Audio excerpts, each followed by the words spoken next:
Hello, welcome to the Nation Diplomatic Dispatch, your window into the world of diplomacy and international affairs. I'm GERARD. Today, we explore a relationship steeped in shared history, mutual growth, and strategic partnership, the ties between Malaysia and the United Kingdom. Joining us today is none other than His Excellency AJAY Sharma, the British High Commissioner to Malaysia. Your Excellency, thank you so much for being here. It's an honor having to sit here with you and to also find out a little bit about your life and you being here in Malaysia. Thank you, Gerard. It's a pleasure to be here. Let's begin with countries you've been posted to before coming to Malaysia, and apparently you picked to come to Malaysia. Yeah, so I've been a career diplomat now, Gerard, for almost 30 years. And my first job was Turkey. And it was a fascinating place. As a young diplomat, I got to travel around the country, get to really understand the culture, speak the language. And then that set me up. Turkey became a feature of my career. I've done 3 postings to Turkey. My last one was, in fact, running the embassy in Turkey. But I've also done big places like Moscow and Paris, where I was the deputy ambassador. But most of my career has been spent really around the fringes of Europe, the Gulf. So in addition to Turkey, I've done Iran and Qatar. And I spent 5 glorious years as the ambassador in Qatar. Right. So my second question to you is about picking Malaysia for a posting, and this was, of course, forwarded to me by the producer. Now, I'm assuming that you picked Malaysia. Yeah, I chose to come to Malaysia. In our system, it's a bit like an open market. You bid for jobs, you make a choice, and then you're interviewed, and if you're lucky enough to be selected, you get to come to a great place like Malaysia. And I chose Malaysia because it fits in with my career to date, in the sense that I've been in Turkey and I've been in Qatar, and these are countries that are dynamic, but also have a rich history of cooperation with the UK and lots of people-to-people contacts. Right. Being the High Commissioner, moving from one country to the next, from one posting to the next, how do you prep yourself, saying you did a couple of stints in the Middle East, the fringes of Europe, so on and so forth. Now you're here in Malaysia. What's the prep work in coming here or before coming? So that's an interesting question. To 7 degrees north of the equator. Yeah, so one bit of the prep is trying to understand as much about the country you're going to as possible.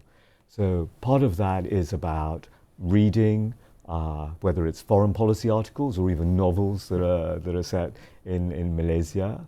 So I bought a copy of Burgess's Malaya trilogy, and the other part is, of course, talking to people who have served here before and Malaysians in London. So one of the things I did was I reached out as soon as I got the job to the British Malaysian Society in London, and I did a session with them, and I got to meet some prominent Malaysians who are based in the UK. And then the other element, of course, in addition to talking to my foreign policy colleagues and friends around government about Malaysia and business about Malaysia, I started learning Bahasa. And that was a really great way of learning about the country, because I feel that through learning the language, you really learn about a country, and through your teacher, you get insights into both the culture as well as the language. Right, so are you proficient in Bahasa Melayu, or is it an approximation of Bahasa Melayu / Bahasa Indonesia? No, it's Bahasa Melayu, I can say that for sure. Yeah. But I'm afraid to say that my Bahasa has gone down since I started work, since I came to Malaysia. But it's a priority for me. I can't understand the country without understanding a language. Now, we've got a problem in the National News Agency where we have a lot of Malaysians working, Malaysian Indians working here, and they say, before coming into the interview, I met up with a couple of them and said, the UK High Commissioner, is he Indian? Can you please find out, Gerard? Yeah, well, it's a question I've had throughout my career. Right. I was one of the first British Asian young diplomats in the Foreign Office back in London, back in the mid-90s. And the truth is that I'm Indian origin, but born in London, grew up in London, and went to university in Oxford. So I'm very much a product of the British system, and I'm very proud to represent Britain overseas. Right. But of course I have, a connection with India through my family.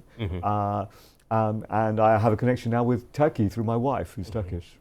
Now, when it comes to nationalism, I'm going to digress a little bit. Yeah. You know, we talk about, please. so for us Malaysians, a lot of us go through this, am I Indian or am I Malaysian? And now a lot of us sort of know that we are Malaysians more than we are Indians. Yeah. And is that wrong, you know, in your perspective, being a UK citizen or British citizen of Indian origin? So I think it's very much an individual matter.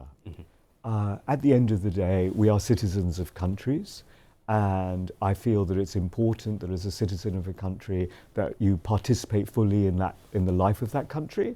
And if you choose to, you may choose to go into private sector, but if you choose to go in public sector, I think it's great that you choose to bring, you know, your skills and expertise to the fore for the benefit of that country. But you know, these decisions or divisions around am I this or am I that, I think they should be personal choices, and I think, you know, they're rather than political choices. Now you'll be here, from what I understand, you'll be here for a good 3 years. I'm guessing one posting is about 3 years. So do you have a sort of a plan as to what you want to, you know, some benchmark, some milestones as to what you need to achieve before you leave? So it goes back to why I wanted to come to Malaysia. I wanted to come to Malaysia because it made sense in terms of places I've been before, but also in terms of I wanted to go to a country where I could make a difference. And my vision for the relationship at the moment is to deliver on the vision that the two Prime Ministers, Prime Minister Anwar and Prime Minister Keir Starmer, have of a strategic partnership. So what I'm trying to do over the course of the next 3 years is to turn that vision into something concrete that delivers benefits for the people. So a primary objective for me is around growth, economic well-being, you know, making sure that trade and investment both ways delivers tangible benefits for our citizens. Right. The second thing is around security. It's a big area. You know, it's a responsibility of government to keep citizens safe. But we all know keeping people safe isn't just something that governments can do in isolation. It requires partnership, it requires international institutions. So working with Malaysia on that agenda, both in terms of, you know, issues around that Malaysia faces as a country, but also issues that are more international or regional in scope. So if I'm to dig a little further, if you say economy and security, as the High Commissioner of the UK to Malaysia, do you put out a plan or do you come up with suggestions as to how we can work together? Yeah, exactly. So the other thing, Gerard, I would have said, though, is a kind of the third thing, is around climate and energy. And that's another big issue for us. You know, climate change is a fact of life that we're going to face, and our children and future generations are going to face, and we need to deal with it. So that's another priority area. But just going back to what you said about plans, I think it's really important that we keep things at a practical level. You know, politicians give the vision. As a civil servant, as a diplomat, my job is to really ensure that delivery happens of that vision. And working with our Malaysian friends, you know, we will work out what we can do together, for example, on economic growth, on investment. Where can we partner up in a win-win way for the benefit of our people? And that kind of feeds into something I really want to get across, which is the vision for the relationship is about a relationship that lasts. I don't want this to be something that people say, yeah, AJAY Sharma, he came, he was High Commissioner, he did a few things, it was great, but then, you know, I leave and another person comes and takes in a new direction, or the politics change and we go in a different way. I want to create something that creates the same sense of connection with the UK that the current generation of Malaysians have. Mm-hmm. Now, let's talk about trade for a while. And Yeah. I'm going to tie this into climate change also. Please. Both the UK and Malaysia are now members of the CPTPP, and of course that's not a rap group. Are we seeing any benefits yet with regards to the CPTPP? Yeah, so, you know, it's the first free trade agreement the UK has with Malaysia. So, you know, it's early days, but already we've had 8,000 tons of palm oil delivered in April to Liverpool from, I think, Sabah, you know, tariff-free, right? So I think now more than 90% of goods that are traded will be tariff-free. That's a huge opportunity. But what we need to do as a government, working with business, is make sure people take advantage of these opportunities. So we will see benefits, but the more we can do to promote the benefits, the more tangible results people will see in terms of reduction in costs, whether you're buying whiskey or chocolate, or you're buying a vacuum cleaner made in Malaysia in the UK. Right. The UK government has launched their industrial strategy, and this happened on the 23rd of June. If you could, please walk us through how this will impact partners like us here in Malaysia and, of course, in the region. So the UK government is committed to growth, and that's a priority. And one of the things the government has identified is 8 sectors where we really should focus on investment and job creation. And these include things like advanced manufacturing, life sciences, clean energy, digital tech, financial services. And all of these areas are where we can cooperate with Malaysia. So if I look at, life sciences, I think about Malaysia's health sector and how there are endless opportunities for us to do research together, to use tech together, to really deliver on this strategic partnership that our Prime Ministers have talked about on the health side. And then I look at clean energy, and there are amazing opportunities. We've had great Malaysian investment in the UK in clean energy, but there are amazing opportunities here in Malaysia for us to do things that help ensure the kind of energy transition in a way that benefits both Malaysia and the UK, but also the wider region. And I think, we see Malaysia as a key part of our strategy for Southeast Asia.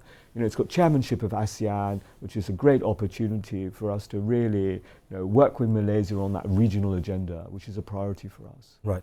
I'd like to now move into an area which I'm very interested in. Please. Education. Yeah. Okay. With regards to education, in Malaysia, it's a big thing for us to send our kids to the UK to complete their education. It's always been a big thing for us. Now, before we get there, education has traditionally been a big link between us and the UK. And from your vantage point, are there any new areas in the sector that we can grow and further strengthen this partnership? And I have to warn you here that we still spell colour with a U. That's great to hear. Yeah. And look, I've been really struck, Gerard, by how many people I've met here in Malaysia in my short time who have an educational link with the UK. Either they went to school or university there, or their children do, and it's a jewel in the relationship. And we need to do whatever we can to continue to grow that. So I'm very pleased that we have British universities with campuses here. We have 5 campuses here, and we're looking at other ways that we can deliver higher education creatively here in Malaysia. And the partnerships between British schools and Malaysia are every day growing. Since I've got here, I think 3 schools have already kind of announced to me that they're opening branches here. It's fantastic, because it not only kind of helps in terms of the area of education, but it also helps create those people-to-people connections that impact on trade, on defence, on sport, on all these other areas that are essential for a relationship. Mm-hmm. So just in terms of kind of how we're building on it, one of the things I'm really interested in doing is ensuring that there are more partnerships between British universities and Malaysian universities, but also involving business as well. So there's a whole area of education around vocational training and skills, and I think that can be a real growth area for us in the relationship. And similarly on the tech side, there's a lot of innovation happening in labs in universities and associated with businesses, and I want that also to be a feature of the wider education picture here. And that being said too, and I really quickly need to move into the foreign policy Sure. of the UK, but very quickly, because language interests me, and a lot of us who begin our broadcast career with places like Radio 4 in Malaysia, which was a copy of Radio 4 in the UK, Sure. We think language or the proficiency of the English language with the UK standards are very important. Yeah. And we want to keep that intact because that's a part of the history of Malaysia. Sure. Of course, there's a meld between the UK and the US, and you see kids speaking very differently. This is what's the UK stance? What's the High Commission stance on the study of the English language within Malaysia at this point? So we want to promote it. Yeah. We want to promote it through English language schools. We want to promote it through the work of the British Council. And I think, one of the points I would make is learning the English language is, yes, it's about the history, it's about the connection with the UK, but it's also the language of business, it's the language of tech. So people should see English language as an investment in their children's future, in their professional development, because it's one of the, I think one of the riches that is really driving global communication. Right. UK foreign policy. Let's begin with this. The US has now entered a war with Iran. I don't know where it stands at this point as we're speaking, but where does the UK stand on this right now? So look, the UK wants to see a peaceful resolution of conflicts across the world. And when it comes to the Middle East, we want to see, and on particularly the Iran issue, we want to see a diplomatic solution achieved through a negotiated settlement. We're hoping that the ceasefire lasts and people can get to the table and really negotiate that long-term solution as quickly as possible. I have a personal background in all of this. I was involved in the negotiations for the Iran nuclear deal that was concluded in 2015, the JCPOA. And I think that really showed that, the value of diplomacy. And I sincerely hope that this time, once again, we will see the value of diplomacy. Right. And I'm working outside the questions here. Does the US in any shape, way or form stay in touch with the UK to, or would they even listen to what the UK has to say at this point? So we have a strong relationship with the US, and just like any friendship, whether it's personal or between countries, you talk about issues, you exchange ideas. Sometimes people, take advice. Sometimes people listen to advice, sometimes they don't. At the end of the day, it's an individual's decision. In this case, it's a country's decision. But I think, there is no question about the closeness of the relationship and the frankness and the sincerity of the dialogue we have with the US across a whole range of issues. Right. This might come across as a bit dry and curt, but no, it's from the people of Malaysia. What has the UK done to end the conflict in Gaza and to alleviate the suffering of the people of Palestine? I mean, and I say this in all sincerity, we are very troubled by the situation in Gaza. Our ministers have been very kind of clear in public that the situation in Gaza is unacceptable. And so what we at the UK are doing is, we have called for a ceasefire alongside, of course, the release of all hostages. We have given a lot of emergency funding to the UN, to UNRWA, to provide that humanitarian relief. We have called for food deliveries and humanitarian supplies to be delivered into Gaza. And we have, really taken, quite kind of, I think, important steps with regards to our relationship with Israel to try and support a resolution of the problems we're seeing in Gaza. So, we have suspended our free trade talks with the Israelis because of the situation in Gaza. We have stopped sending military equipment to Israel that could be used in Gaza.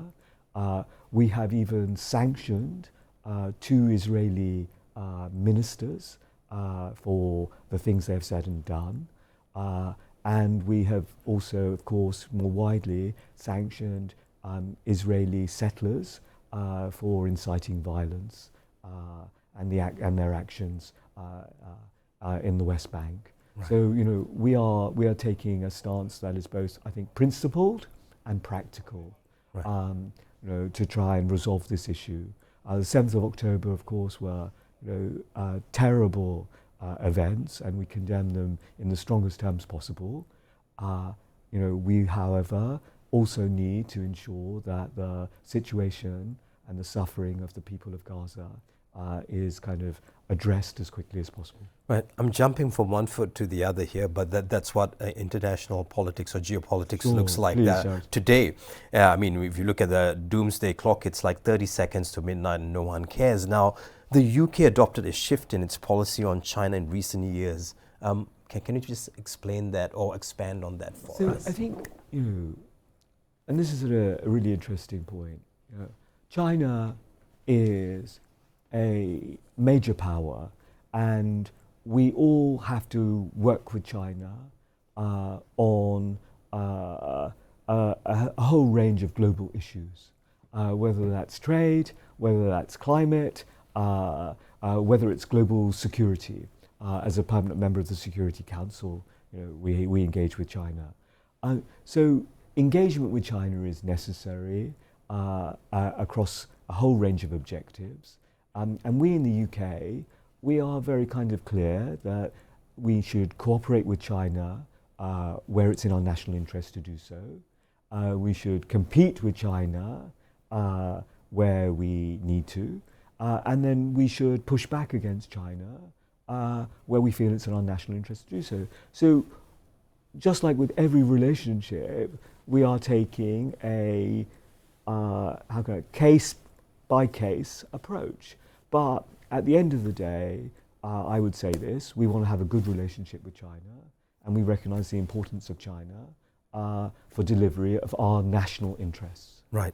We've got 2 minutes more, and I don't know how I'm going to work all this in, but you know, what's it like for the UK working with ASEAN, especially now during Malaysia's chairmanship as the head of ASEAN, and of course Malaysia looks towards the UK for advice sometimes, or we look at UK as our big brothers sometimes for advice on how to move forward with regards to a lot of problems that need to be settled, especially in our neck of the woods. So let me take the last point first. I think what we want through this strategic partnership is a relationship based on mutual respect and mutual benefit. Mm-hmm. And I think that's the kind of relationship we want to create, including, you know, by working with Malaysia on ASEAN.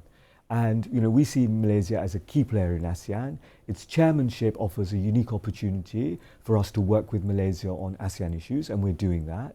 And it's not just about political issues or foreign policy issues. It's about things like digital trade.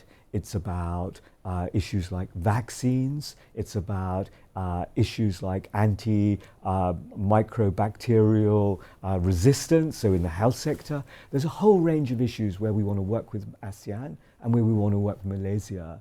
And all I can say is this, is that we're very pleased with the cooperation we're having with the Malaysian government on this. And, you know, we're halfway through, more or less. And I'm sure that, you know, that we will see by the end of the year some really tangible results from our cooperation with Malaysia on ASEAN. And one final point about ASEAN. ASEAN for us is really important. The future is in Asia, and we want to be part of that future. And that's why, you know, in 2021, we became a dialogue partner for ASEAN. And that's why we want to deepen our relationship with ASEAN. Right. We have the British High Commissioner to Malaysia in the studio, and I can't leave you without asking you a little bit about football. Okay. So Manchester United Football Club was in Malaysia recently. I know some of the guys behind the scenes are excitedly waiting for an answer. I'm not a big fan of MU though. How was it received here? Does it support the UK government's work, soft policy, so on and so forth? Yeah, so Gerard, look, we talked about education. Football is just as big as education, I find. Everyone has a football connection here. You know, they're either a supporter or they've seen a match. And it's a great example of UK soft power. So what I want to do is I want to make sure that we get more football clubs here, so that the kind of Malaysian fans can see live rather than getting up at 3 o'clock in the morning to watch their stars play. But more generally, I see it as another example of the connection we have between Malaysia and the UK, and I want to make sure that we build on that. So if there's a connection with a club, I'm thinking, can there be a connection with the university in that town? Can there be a connection with businesses in that town? So how do we build out from football? Because as football fans will tell you, football is everything, but actually there's more to life than football. Right. Having said that, which team do you support? Okay. I said to the Prime Minister when I saw him at the Manchester United game, everyone is a secret Manchester United supporter, Yeah, right. But I'm a Londoner, and so my team is a London team, and that's Arsenal. That's Arsenal. Okay. We still have a bit of problems because I'm a big fan of Spurs. So we'll leave it at that. Your Excellency, it was a pleasure and an honor having you right here in the studios. Thank you so much, Gerard. Thank That's you so very much. much. And we hope to see you again and enjoy your next 3 years. With that, we'd like to thank His Excellency for being here with us in the studios of Bernama. As we've heard today, the Malaysia-UK relationship is not just rooted in history, it's actively shaping future from education and innovation to sustainable development and diplomacy. This has been the Nation Diplomatic Dispatch on Bernama TV. I'm GERARD. Thanks for watching.